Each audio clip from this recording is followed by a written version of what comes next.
diharamkan menyebut-nyebut pemberian dan menyakiti perasaan orang yang menerima. Ini bahaya pertama yang bisa mengancam hilangnya pahala. Kamu kan sudah sering saya bantu. Nah gitu, bahasa nyebut-nyebut sama orang ya. Atau dia bilang menyakiti perasaan. Kamu tidak tahu diri lah, apalah bahasa-bahasa begitu. Itu nggak boleh. Pahala ibu akan hilang. Ya, itu Allah sebutkan dalam surah Al-Baqarah ayat 264. Ya ayyuhalladzina amanu la tubtilu sadaqatikum bil manni wal adza. Hai orang-orang beriman, janganlah kamu merusak sedekahmu. Maksudnya hilangkan pahalanya dengan menyebut-nyebutnya dan plus menyakiti perasaan si penerima. Nggak boleh, ya. Jadi kalau Bapak Ibu kasih karena Allah, Bapak Ibu nggak akan penting bagi Bapak Ibu kalau orang ini terima kasih atau tidak gitu ya. Kalau orang karena manusia Bapak Ibu sekalian, kapan kita kasih sesuatu, kasih uang, kasih makanan, kasih pakaian, lalu orang itu tiba-tiba pergi. Kalau orang karena manusia dia akan bilang, orang ini nggak tahu terima kasih. Karena dia butuh ucapan terima kasihnya orang itu. Kalau orang cari ridho Allah nggak penting bagi dia, orang itu terima kasih tidak nggak penting. Ya udah saya sudah kasih sedekah, alhamdulillah. Orang itu pergi pun tidak ada masalah. Karena dia berpikir yang penting dia sudah sedekah. Nggak penting siapa yang menerima, nggak penting ucapan terima kasih dia. Nah itu bedanya. Itu yang dimaksud di sini. Jadi nggak boleh teman-teman kita menyakiti perasaan, menyebut-nyebut dan menyakiti perasaan orang penerima. Saya sudah bilang tadi, walaupun orang yang sama terulang-ulang, nggak penting bagi kita. Nggak usah lihat siapa yang menerima, tapi bagaimana peluang kita bisa sedekah, yang nilai sedekah kita akan dibawa di timbangan amal hari kiamat. Itu yang penting. Karena semua uang yang kita kasih itu akan dibawa ke timbangan amal dan akan dilipat gandakan sampai 700 kali lipat tergantung keikhlasan dan kemasan kita dalam sedekah itu. Nah ini dimaksudkan. Kemudian penulis mengatakan di lembaran sebelahnya di halaman 70, Allah Ta'ala menjelaskan bahwa menyebut-nyebut pemberian begitu pula menyakiti perasaan penerima dan faktor rusaknya sedekah itu. Gak akan dikasih, gak akan dapat pahala. Baik, di sini ada sedikit pengecualian untuk orang tua kepada anak. Pernah gak kita dengar misalnya ada anak yang kurang bakti sama orang tuanya, lalu orang tuanya bilang, "Nak, kan ibu sama ayah sudah besarkan kamu." Sebut-sebut gak itu? Ya, kan ibu sama ayah sudah sekolahkan, udah kasih nafkah atau pemberian uang saku. Kenapa kok nggak prestasi di sekolah? Kenapa nggak mau sholat? Kenapa nggak mau tutup aurat? Kenapa? Sebut-sebut kebaikan nggak itu? Ya, tapi ini nggak masuk dalamnya. Karena orang tua punya hak untuk menyampaikan kepada anaknya. Ini nggak masuk dalam larangan. Dan saya sangat yakin tidak mungkin ada orang tua menyebutkan itu kalau tidak ada masalah pada anaknya. Misal anaknya pintar, anaknya prestasi, anaknya soleh dan soleh. Untuk apa orang tuanya bilang begitu kan? Dia kan bilang itu karena penting. Karena memang harus mengingatkan anaknya, ayo sadar nak, jangan sampai kamu salah ya, gitu ya. Begitu juga yang kedua, suami pada istri.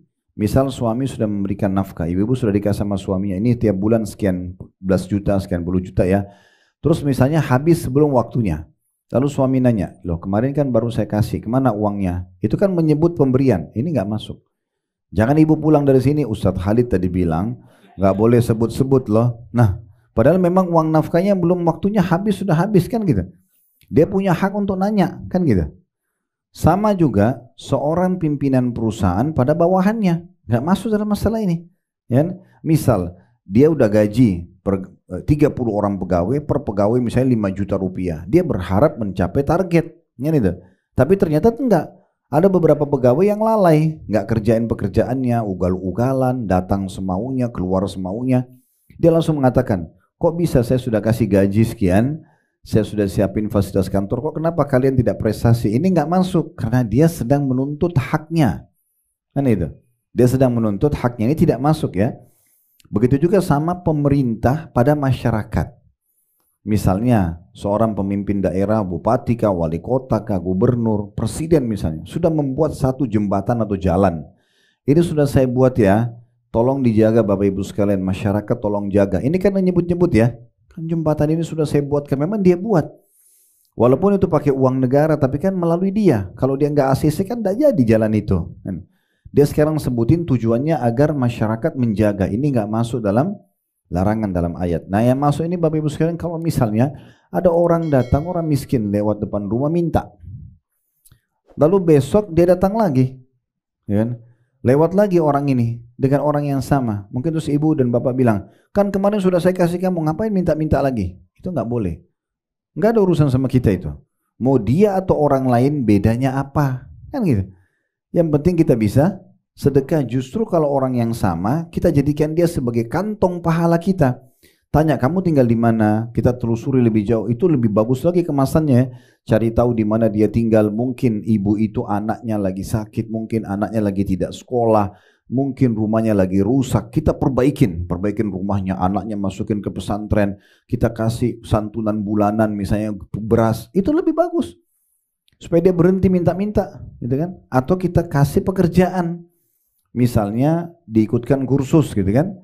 Kayak kami di yayasan buat program sekarang, buat ibu-ibu itu kita buatin program menjahit. Keterampilan menjahit. Orang-orang yang biasa minta-minta, dikumpulin, didata dulu, dipastikan benar datanya semua, baru dikasih kursus pelatihan. Nanti setelah mereka bisa, dikasih modal mesin jahit, mereka bekerja. Bapak-bapaknya kalau nggak salah kita buatin program untuk latihan cukur. Nanti mereka bisa buka itu ya. Ini akan mengurangi orang-orang yang minta-minta, bukan justru kita marah-marahin mereka karena mereka tidak tahu harus kemana, kan gitu. Kadang-kadang ada orang bilang, kamu kan masih sehat, kenapa nggak kerja? Dia mungkin sudah coba kerja. Bukankah banyak sekarang sarjana melamar ditolak? Belum tentu. Kira-kira Bapak Ibu sekalian, kalau keadaannya seperti kita secara ekonomi, masih mau minta-minta?